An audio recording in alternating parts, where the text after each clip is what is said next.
Hello बच्चों।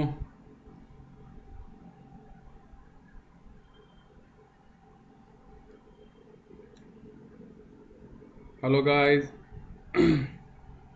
स्वागत है आप सभी बच्चों का।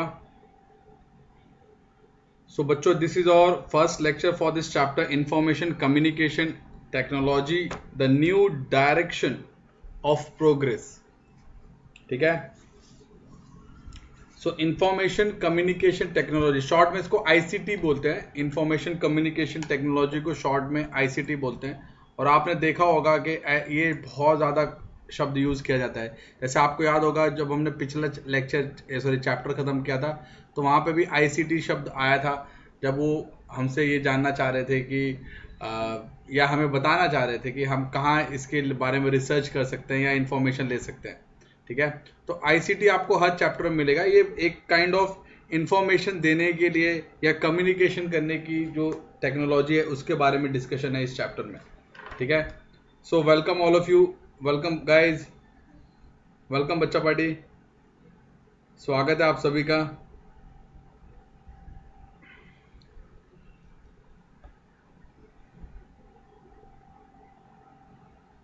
चलिए। सो बच्चों, देखो, अब यहाँ पहला क्वेश्चन आता है कि which device do we use directly और इनडायरेक्टली फॉर कलेक्टिंग और शेयरिंग प्रोसेसिंग कम्युनिकेशन इंफॉर्मेशन। मतलब हम ज़्यादातर क्या चीज़ें यूज़ करते हैं। हम बहुत जैसे हम पेन ड्राइव यूज़ करते हैं डेटा वगैरह के लिए, या हार्ड डिस्क यूज़ करते हैं, या बहुत सारे स्टोरिंग डिवाइसेस यूज़ करते हैं। तो उनकी बात की जा रही है। The term information communication technology include communication devices and the use of those devices, as well as all as well as the services provided with their help. Okay, so sorry थोड़ा ये लड़खड़ा रहा है क्योंकि शाम का टाइम में सुबह से लेक्चर लेते लेते। तो अभी देखिए क्या है आईसीटी में, क्या होता है, what is actually ICT. So ICT क्या है। आईसीटी एक वो टेक्नोलॉजी है जिसमें कम्युनिकेशन डिवाइसेस को, जो भी कम्युनिकेशन डिवाइसेस हैं उनका इस्तेमाल कैसे करना है और वो कैसे यूजफुल हो सकते हैं उनके बारे में बात की जाती है। किसमें? आईसीटी में। ठीक है। The store of information generate due to in science advances in science and technology is increasing at a tremendous rate. और हमको ये अच्छी तरह पता है कि आजकल जो साइंस और टेक्नोलॉजी बहुत तेजी से आगे बढ़ रही है। So if we ignore this explosion in information, the knowledge that we have will be outdated. और सीधी सी बात है, जैसे आप लोगों को शायद ये बात पता होगी कि पहले क्या होता था। आज से तकरीबन 15-20 साल पहले देखोगे तो कंप्यूटर का बेसिक नॉलेज भी लोगों को नहीं था। तो वो लोग जिनको कंप्यूटर का बेसिक नॉलेज भी नहीं था वो बिल्कुल आउटडेट हो गए जब कंप्यूटर का एरा आया। ठीक है। आजकल है ना बच्चों को कंप्यूटर का या मोबाइल डिवाइसेस का बच्चों को भी बहुत अच्छी तरह यूज आता है। ठीक है। बच्चों को, इनफैक्ट छोटे छोटे बच्चे आपको बहुत तेजी से मोबाइल यूज करते हुए दिख जाएंगे, जबकि बड़े बड़े लोग भी उतनी तेजी से फोन यूज नहीं कर पाते। या सुनो। सो अभी का जो एरा है वो बहुत तेजी से क्या हो रहा है, यहाँ लिखा है ना एक्सप्लोजन इन इंफॉर्मेशन। मतलब इतनी तेजी से जानकारियां फैल रही हैं, बढ़ रही हैं, बन रही हैं कि अगर आपने उन जानकारियों के साथ कोप अप नहीं किया तो आप आउटडेटेड हो जाओगे। समझ में आया? So the device use information communication technology like telephone हम यूज करते हैं for sharing information and converging with someone, है ना। टेलीफोन अपन बहुत ज़्यादा यूज करते हैं, इसमें आप मोबाइल वगैरह को भी इंक्लूड कर सकते हो। The following table has the names of ICT devices, complete the table based on the question asked. जैसे name of the device, computer और laptop, what is it use for. अभी आप क्या करते हो, ईमेल वगैरह भेजने के लिए यूज कर सकते हो। आप लिख सकते हो what is use for email writing, for storing data, और सपोज आप लिख सकते हो to make a presentation, whatever you want to write you can write over here. What where is it used? It is basically used in schools, colleges, offices. Benefits from it, it makes things easy. It is very time effective, बहुत ज़्यादा समय के हिसाब से effective है। और लिख सकते हो आपके हिसाब से कंप्यूटर लैपटॉप क्या यूजेस है, मोबाइल का क्या यूजेस है लिख सकते हो। Radio, television set. अब रेडियो आप आउटडेटेड में काउंट होगा क्योंकि आजकल रेडियो ज़्यादा चलता नहीं। यस और no?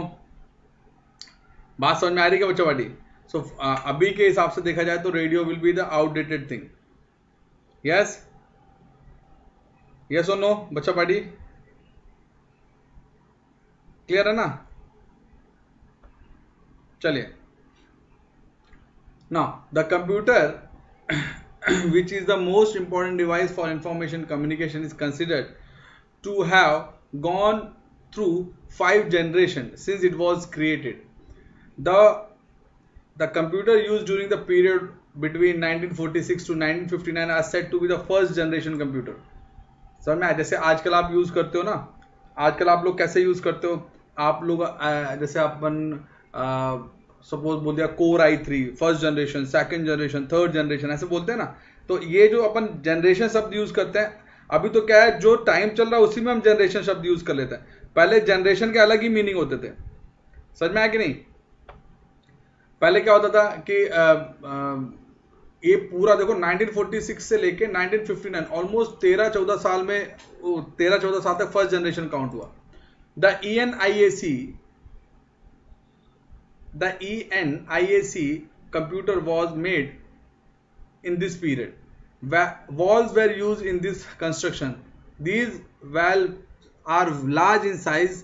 They also consume lot of electricity that generated heat, and computer would shut down many times. Today's computer are 5th generation computer.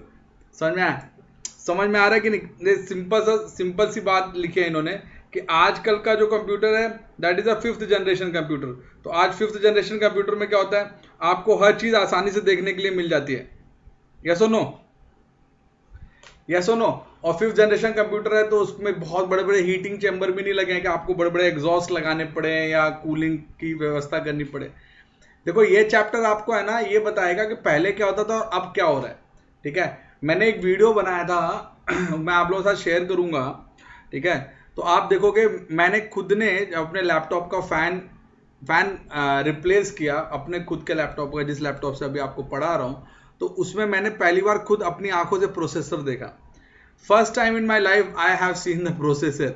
अभी तक तो टीवी पे ही देखते थे, तो जब हमने पूरा खोला तो फैन क्या होता है, चिप क्या होता है, पूरी मदरबोर्ड कैसे होती है, सब देखा. और ये जो आप देख रहे हो प्रोसेसर क्या होता है, प्रोसेसर वो होता है जो पूरे सिस्टम की स्पीड डिसाइड करता है. तो प्रोसेसर कैसा है, कौन सी जनरेशन का है, कितना रिफाइंड प्रोसेसर है, ये छोटा सा जो चिप दिख रहा है ना, ये सब काम करता है. समझ में? अगर किसी भी कारण से प्रोसेसर डैमेज हो जाए तो आपका कंप्यूटर कितना भी अच्छा हो, इट ऑल बिकम जीरो. तो आपने देखा है कि ये स्कैनर हो गया, ये प्रिंटिंग मशीन हो गई, ये माउस हो गया, ये कैमरा हो गया, ये कीबोर्ड हो गया, ये सीपीयू हो गया. आजकल तो सीपीयू की जरूरत नहीं पड़ती. क्यों नहीं पड़ती? क्योंकि सीपीयू में से आजकल सब लैपटॉप का टाइम आ गया ना, तो सीपीयू उतना ट्रेंडिंग नहीं है. ठीक है, और ये मॉनिटर है जो आपको आउटपुट यूनिट देता है. तो बेसिकली क्या होता है, इसमें आप चीजें डालते हो, इनपुट यूनिट स्कैन कर रहे हो, प्रोसेसर, ये सब है ना. तो ये इनपुट यूनिट है, ये जितनी दिख रही है आपको. फिर ये क्या है, प्रोसेसर एंड प्रोसेसिंग यूनिट. ठीक है, एंड लास्ट में आपको आउटपुट यूनिट, जिसपे आपको रिजल्ट देखने को मिलता है. रिजल्ट मतलब आप फोटो निकाल रहे हो तो photo, image, video, whatever you are checking.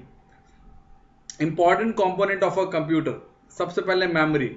ये ऐसी चीजें हैं बच्चों जो आपको समझना बहुत सरल है.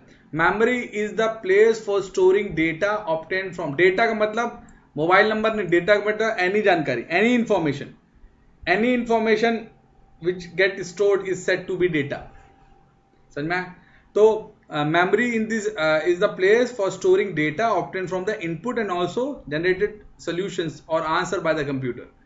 There are memories in a computer like internal memory, external memory. internal memory वो होती है जो सिस्टम के साथ लगी होती है, जो सिस्टम को प्रोसेस करने में मदद करती है. External is replaceable and changeable memory, जैसे मेमोरी कार्ड हो गए या हार्ड डिस्क हो गया, एक्सटर्नल हार्ड डिस्क वगैरह. नाउ रैम का फुल फॉर्म होता है रैंडम एक्सेस मेमोरी, रैम. ठीक है, रैम आपने बहुत सुना होगा कि आपके मोबाइल में कितना रैम है, लैपटॉप पे कितना रैम है. आजकल तो मोबाइल आते हैं उसमें 16 GB रैम आती है. 16 GB. मेरे पास नोट 10 था तो उसमें 12 GB था. फिर मैडम का फ़ोन लिया, उसमें 16 GB. तो रैम मतलब बड़ी बात है, मतलब जितना फ़ोन में रैम आ रहा है उतना लैपटॉप में भी रैम नहीं आता. अब ये थोड़ा अजीब है कहने के लिए भी, but yes that is true. So RAM is what? Random access memory. This is created from electronic components any electronic component can function only as long as it's supplied with electricity. और ये RAM basically क्या करता है, हर electric component को fast energy provide करता है ताकि वो इजिली काम कर सके। तो रैम बहुत इंपॉर्टेंट, जितना ज्यादा रैम रहता है उतना फास्ट प्रोसेसिंग हो जाती है ना। रोम का मतलब होता है read only memory. Read only memory मतलब जिसको आप नॉर्मली मेमोरी कार्ड बोलते हो, ठीक है। तो RAM is random access memory and ROM is read only memory. The information stored here can only be read, we can not make any change in the information originally stored here. और इसमें आप कुछ changes नहीं कर सकते। जो आपकी जो हार्ड ड्राइव है उसमें जो है, अरे 2 GB RAM is good, in fact 1 GB RAM is also good, 512 MB RAM is also good, but depend करता है आप वो यूज कहाँ कर रहे हो। जैसे मैं आपको बताता हूँ, जब मैं ना पहला ये लिया था, कंप्यूटर लिया था, तो इट हैव ओनली 512 MB का रैम, 1 GB तो बहुत दूर की बात थी। तो आप ये समझो, we are talking about speed, we are talking about information oh be fast quick. समझ में? जैसे जो मैं ये लैपटॉप रखा हूं जिससे मैं अभी आपको पढ़ा, this is HP Pavilion G6। अभी इस लैपटॉप में 4 GB रैम है और इसका हार्ड डिस्क जो था HDD उसको मैंने खुद ने चेंज करके अभी SSD कर दिया है, ठीक है। अब क्या होता है, पहले जब इसको चालू करते थे तो 30-35 सेकंड्स लगते थे। ओंकार अभी लेक्चर में, Omkar will obviously let you all know कि पहले तो ऐसा होता था कि 15-15 मिनट भी, क्योंकि जो हार्ड डिस्क थी वो खराब थी, तो वो उसमें बैड सेक्टर्स थे, तो बहुत टाइम लगता था स्टार्ट होने में। और स्टार्ट हो गया तो किस्मत अपनी, ऐसा था। फिर मैंने जब रिप्लेस किया अभी तो 8-9 सेकंड में इट गेट बूट। तो रैम और रोम इज समथिंग डिफरेंट गाइज, ठीक है। आपको बहुत सारी चीजें समझनी है। ऐसा थोड़ी ना हम ये चैप्टर पढ़ते पढ़ते कंप्यूटर बनाना सीख जाएंगे, नहीं। हम पहले उसकी जानकारी निकाल रहे हैं कि रैम की क्या इंपॉर्टेंस है। रैम एक्चुअली क्या करता है, सभी इलेक्ट्रॉनिक कंपोनेंट्स को एनर्जी प्रोवाइड करता है। समझ में? जितनी तेजी से एनर्जी प्रोवाइड करेगा, जितनी तेजी से एनर्जी प्रोवाइड करेगा उतनी तेजी से चीजें फंक्शन करेंगी। समझ में आ रही है बात बच्चा पार्टी? नाउ ऑपरेटिंग सिस्टम, ये तो आप सबको पता है, ठीक है। इसको OS भी कहते हैं शॉर्ट में, ऑपरेटिंग सिस्टम, OS, ठीक है। जैसे this is a program which provides a mean of communication between the computer and the person working on it. It is called DOS, disk operating system. We can not use a computer without its operating system. Operating system क्या होता है, देखो समझो। No problem, सुनो इधर। आप operating system को ऐसे समझो कि मान लो सोमैन है ना, मलयालम बोलता है, और साइश मान लो फ्रेंच बोलता है। सोमैन मलयालम बोल रहा है, साइश फ्रेंच बोल रहा है।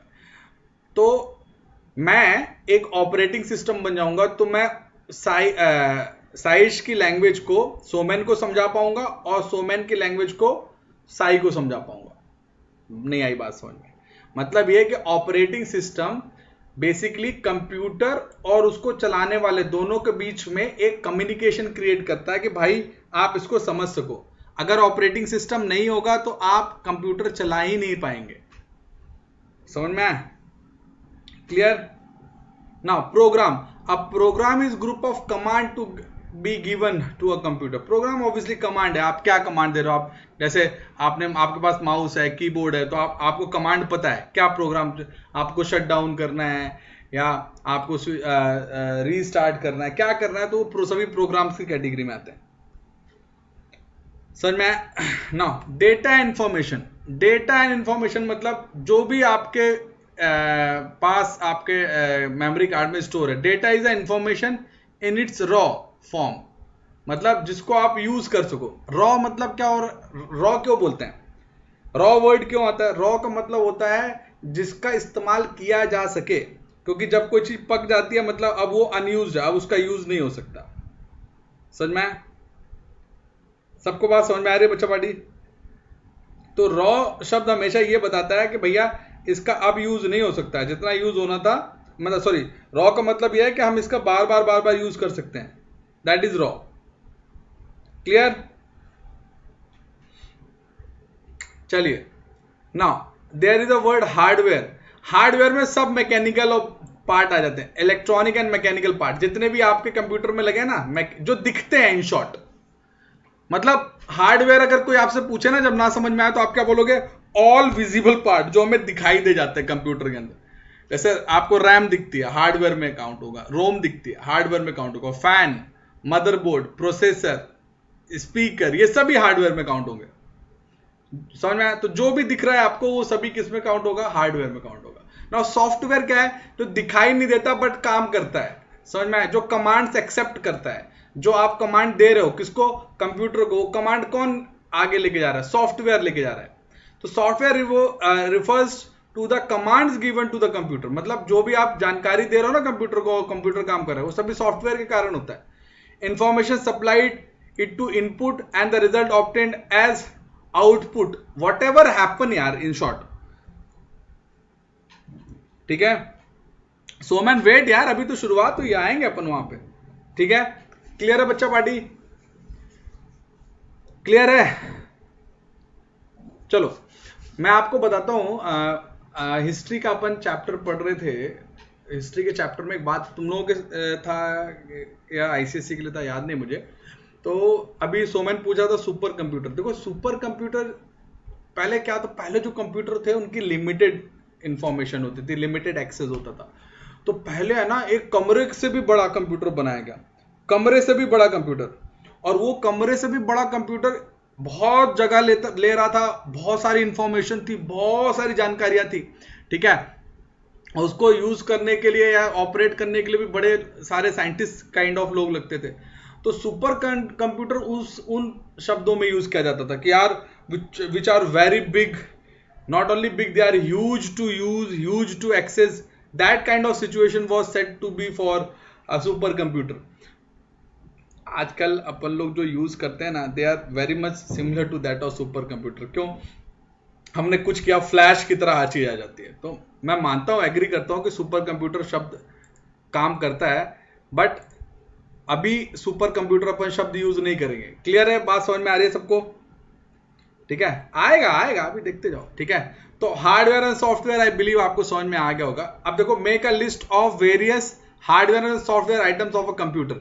ये आप पूरा लिस्ट अप करो, ये आपको करना ही चाहिए। ठीक है, अपन आगे बढ़ते हैं ना। Using Microsoft Word to create a document and write equation, click on Microsoft Word icon on the desktop. हर डेस्कटॉप पे होता है बेसिकली। जो मेरे में है वो अल्ट और FN के बाजू में दिया हुआ है। ठीक है, आपके में कैसा दिया आप देख सकते हो। Select the new option in a file tab and then select the blank document option, type the material. ठीक है, मैं अभी आपको एक काम करता हूँ, करके दिखाता हूँ ना क्या लोड है। फिर एक्सेल फाइल भी है, ये भी करके दिखाता हूँ। और फिर क्या है इसमें, पावर पॉइंट है वो भी है मेरे पास, वो भी दिखाता हूँ आपको। चलो सब कुछ है अपने पास। चलो एक एक करके शुरू करते हैं। तो सबसे पहले बच्चों मैं आपके लिए वर्ड फाइल खोल रहा हूँ। ये देखिए वर्ड फाइल, ये देखिए वर्ड फाइल खुल गई। ठीक है, और मैंने एक ब्लैंक डॉक्यूमेंट ले लिया। ठीक है, ठीक है, अब है ना इस पे मेरा जो भी कीबोर्ड है, तो वो कीबोर्ड का मैं इस्तेमाल करके लिख रहा हूं। जैसे मैंने लिखा हेलो स्टूडेंट्स, ठीक है, सीधे लिख दिया मैंने। अब सपोज मुझे कुछ इक्वेशन बनानी है, तो मैं इंसर्ट के ऑप्शन में जाऊंगा, यहाँ जो ऊपर दिख रहा है आपको। होम खोलूंगा तो होम में पूरी चीजें आ जाती है। जैसे मान लीजिए मुझे CO2 लिखना है, लेट से मुझे CO2 लिखना है, तो मैं गया, मैंने लिखा CO अप टू लिखना है, तो टू ऐसा, सॉरी इसको कैपिटल लेटर्स में लिखना पड़ेगा। CO अप टू ऐसे लिखूंगा तो ये गलत है ना, दिस इज रॉन्ग। तो मैं क्या करूंगा, इसको ऐसा सेलेक्ट करूंगा माउस से, फिर यहाँ पे होम पे जाऊंगा और होम पे जाके ये टच कर दूंगा। ये देखो ये आ गया नीचे की तरफ। ठीक है, अच्छा अब आगे बढ़ जाओ। ठीक है, अरे अगर आपको बैक जाना है तो ये राइट कॉर्नर पे जो आपसे गलती होगी उसको आप सही कर सकते हो। ठीक है, अच्छा अब ये हो गया। अब मान लो मुझे लिखना हेलो स्टूडेंट, ये तो मैं CO2 ऐसे लिख दिया, आप लोग CO2 को मत समझना। ठीक है, अगर मान लो मुझे लिखना है कि SP3, अब मुझे SP3 को पावर में लगाना है, SP3 हाइब्रिडाइजेशन, तो ये 3 को ऊपर लगाना है। तो ऊपर लगाना है तो फिर से होम में जाऊं और यहाँ पे ये पावर लगा दिया SP3, देखो लाइक दैट। ठीक है, यहीं के यहीं हो जाएगा।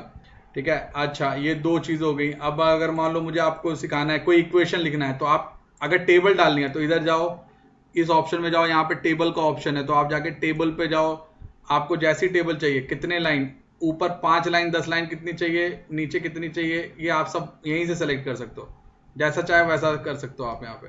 ठीक है, तो लेट्स से कि मैंने दो टेबल बना ली, ऐसे 4 टेबल बनाए, लो ऐसा टेबल। अब यहाँ पे मैं लिख दूँ, यहाँ पे जो भी मुझे हाय, फिर यहाँ पे हेलो, फिर से नेक्स्ट स्टूडेंट्स, मतलब जो भी मुझे करना है।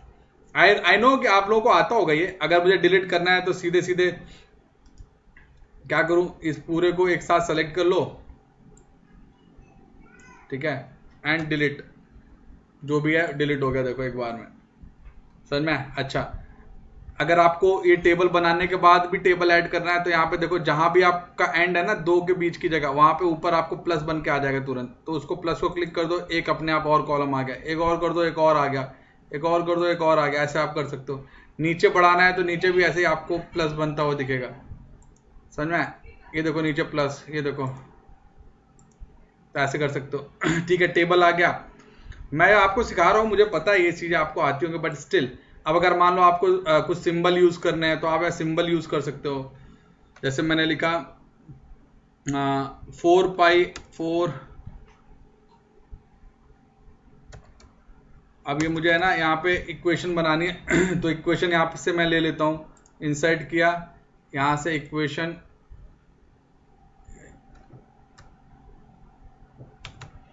कुछ भी कर सकते हैं अपन। ठीक है, मैं अभी मुझे समझ में नहीं आ रहा कि मैं आपको क्या बताऊं, तो लेट्स से कि एक मैं आपको एक फॉर्मूला लिख देता हूं, पाइथागोरस थ्योरम लिख देता हूं यहाँ पे। ठीक है, तो मैं यहाँ पे लिख रहा हूँ कि ए सी का स्क्वायर, ठीक है, मैं बाद में इसको सेट कर दूँ, is equal to A B का स्क्वायर प्लस, मैं कीबोर्ड यूज कर रहा हूँ, बी सी का स्क्वायर, ऐसा मैंने लिख दिया। अब स्क्वायर को ऊपर तरफ चढ़ाना है तो फिर से वही जो अपन ने किया था, याद करो, इस पे होम में जाओ और इसको इस तरह से, ठीक है,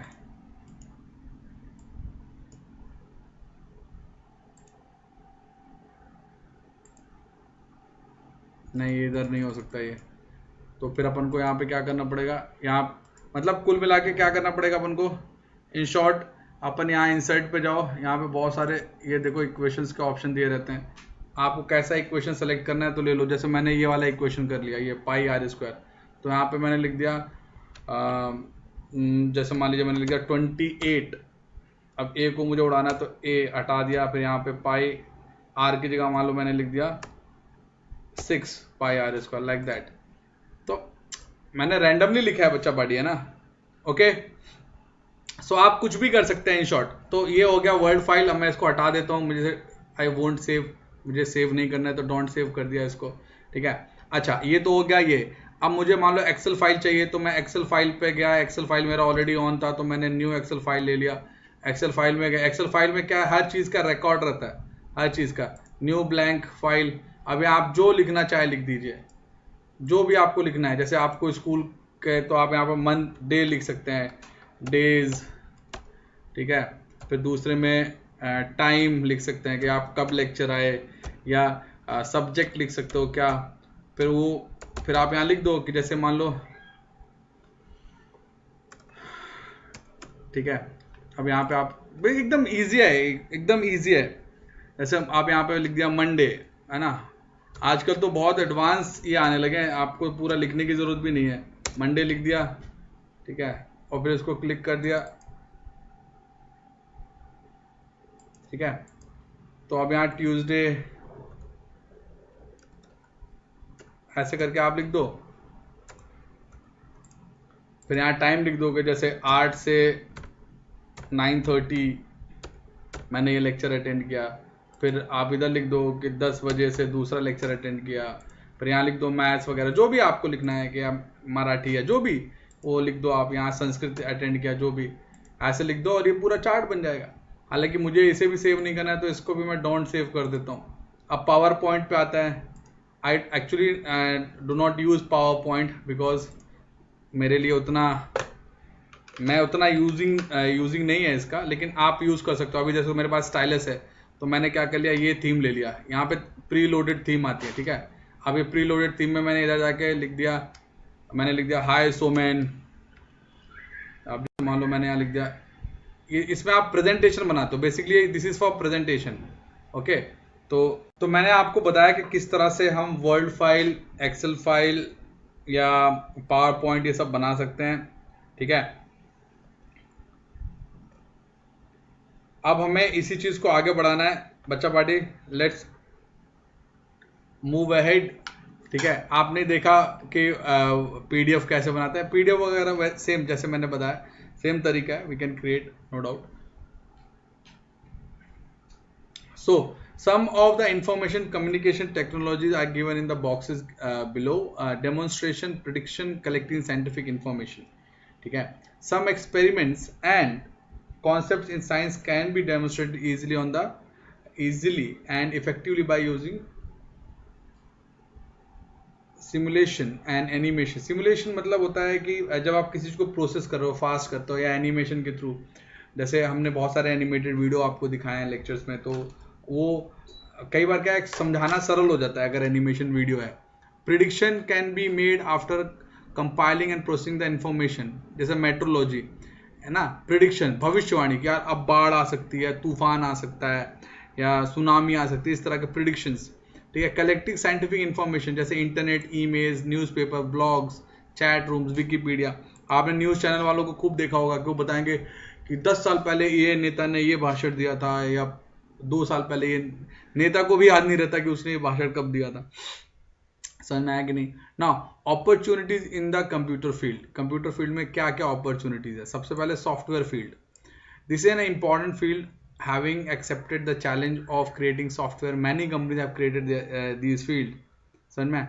And the opportunity in the software field can be classified as follows: application, program development, software package development, operating system and utility development. Guys, आपको अच्छी तरह पता है, जैसे अभी अपन YouTube पे वीडियो देख रहे हैं, तो ऑब्वियसली YouTube भी तो सॉफ्टवेयर बेस्ड है, इसका कोई हार्डवेयर थोड़ी ना है। आप फोन पे चला पा रहे हो, मोबाइल पे चला पा रहे हो, लैपटॉप पे चला पा रहे हो। ठीक है, तो ये बहुत सिंपल है। हार्डवेयर फील्ड, देखो जैसे मैं बताता हूँ, हार्डवेयर जो इंडस्ट्री है उसमें इंडिया का भी बहुत अच्छा नाम है। हार्डवेयर इंडस्ट्री में इंडिया का काफ़ी अच्छा नाम है। सॉफ्टवेयर इंडस्ट्री में इंडिया काफ़ी पीछे है, क्योंकि इंडिया में जो सॉफ्टवेयर डेवलपमेंट है उतने फास्ट नहीं है, उतने शानदार नहीं है जितने अदर कंट्रीज में। ऑल्दो इंडिया भी अभी क्या करता है, बहुत तेज़ी से सॉफ्टवेयर इंडस्ट्री में ग्रो कर रहा है। तो कुछ समय बाद हो सकता है कि आपको इंडिया के बेस्ड बड़े बड़े गेम्स देखने को मिल जाएं, या प्रोसेसर्स हो सकता है पॉसिबल है बन जाए, या हो सकता है कल मुकेश अंबानी हमारे यहाँ ऐसा कर दें कि उन्होंने खुद का iOS वगैरह क्रिएट कर दिया। तो पॉसिबल है, बट अभी अवेलेबल नहीं है। नाउ हार्डवेयर फील्ड हमारे देश की बहुत अच्छी है, हार्डवेयर इंडस्ट्रीज हमारे यहाँ बहुत अच्छी है। हार्डवेयर का मतलब ये मत समझना कि मैं बात कर रहा हूँ कि गाड़ी मोटर बनाने के लिए लोहा लंगड़ जो लगता है उसके, नहीं। हार्डवेयर इंडस्ट्रीज की बात यह है कि जो कंप्यूटर वगैरह की के लिए या मेंटेनेंस के लिए टेस्ट जो भी चीज़ें लगती हैं, वो सब हमारी कंट्री में आजकल बनने शुरू हो चुके हैं। तो और वो भी काफ़ी अच्छी क्वालिटी में बनने शुरू हो चुके हैं। ये बात हो रहा है कि मोस्टली हार्डवेयर एंड सॉफ्टवेयर के लिए हम लोग चाइना पे ही डिपेंड करते हैं आज भी, क्योंकि चाइना में ही बहुत बड़ा मैन्युफैक्चरिंग हब है। और इसी का फ़ायदा चाइनीज़ लोग उठाते हैं कि उनको पता है कि इंडिया वाले ले दे के हमारे पास ही आएंगे हमसे सीखने के लिए, या हमसे बनाने के लिए, या बताने के लिए। जैसे आप जो फ़ोन यूज़ कर रहे हो, ऐसा हो ही नहीं सकता कि उस फ़ोन में कोई भी कंपनी का फ़ोन हो, उसमें कोई भी पार्ट चाइनीज़ ना लगा हो। This is impossible. कुछ भी लगा हो सकता है उसका छोटा सा सेंसर ही चाइनीज़ कंपनी का किसी का लगा हो। ठीक है, हमारे कंट्री में बड़े बड़े लर्निंग ऐप जैसे बायजूस हो गया, या जो कुछ अदर भी ऐप्स हैं, वो उनमें बहुत बड़ा फंड चाइनीज़ कंपनी का। तो हमारे कंट्री में है ऐसा। ठीक है, ऑल्दो हमको चाइनीज़ लोगों से तो दूर ही रहना है, चाइनीज़ हेल्प से ही दूर रहना है, इन शॉर्ट। चलिए ट्रेनिंग की बात करते हैं। Training is very important. ठीक है, अगर आपको अच्छी तरह से ट्रेन किया जाए तो आपके लिए इनफाइनाइट जॉब अपॉर्चुनिटीज डेवलप हो सकती हैं। ठीक है, बहुत ज़्यादा job opportunity. One of my student, I told you guys, one of my student is a very big developer now. वो बड़ी बड़ी मल्टीनेशनल कंपनीज के लिए अब वो काम करता है, और वो भी आर्ली बेसिस पे काम करता है, कि वो टाइम बेस्ड काम करता है कि इतने टाइम में आप करके दे देंगे, इतना पैसा चाहिए, लाइक दैट। तो training is very important. Marketing, और there are many establishment which make and sell computers and related accessories। आपको तो पता ही है, Amazon, Flipkart, Snapdeal, there are so many.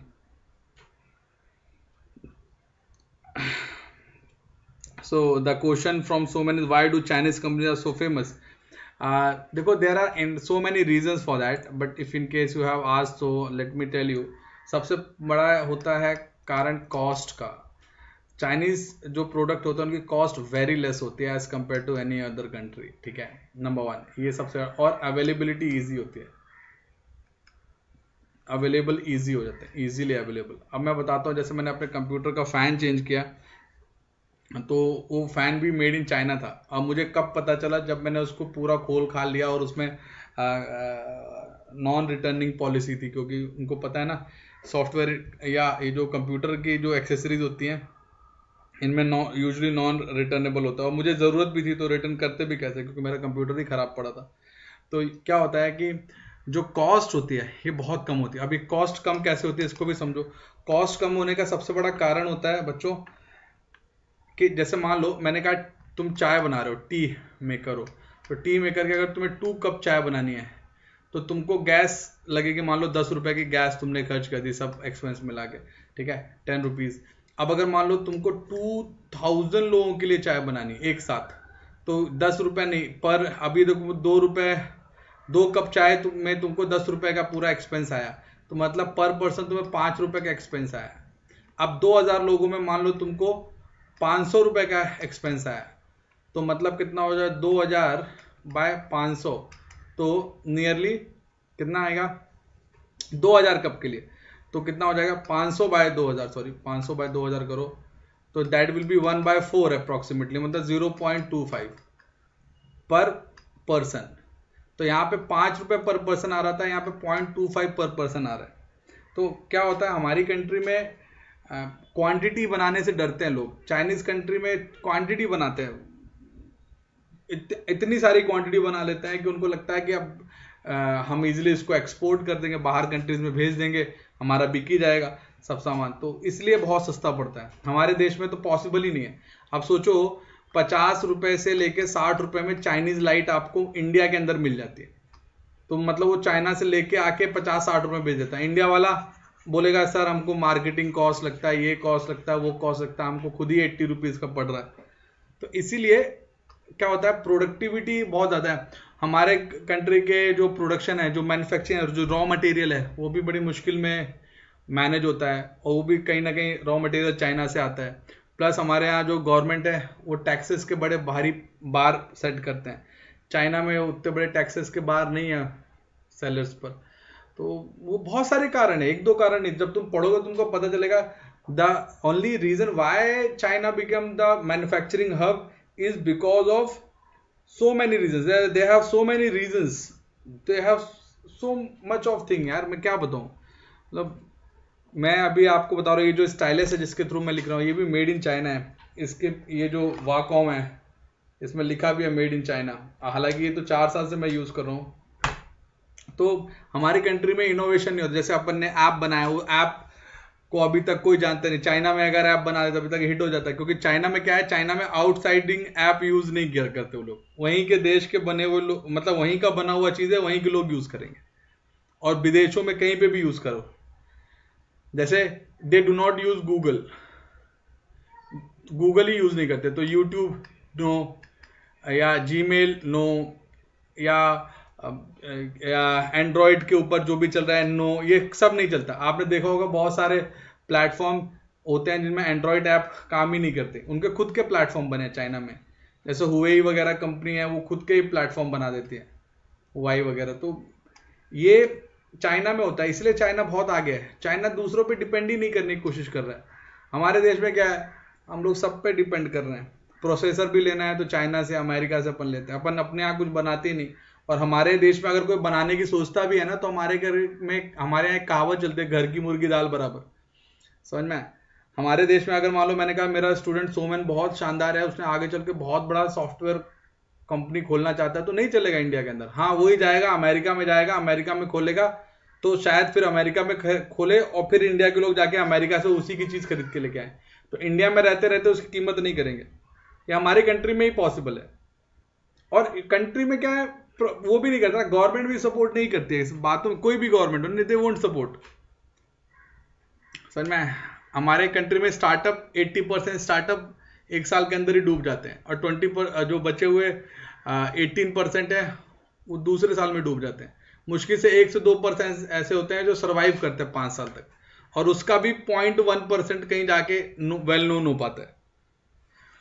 समझ में? So yes, these are the things. So guys, this chapter is over. एक ही लेक्चर का था ये चैप्टर। Everything, every question is already given here. Please आप लोग इसको कर लीजिएगा।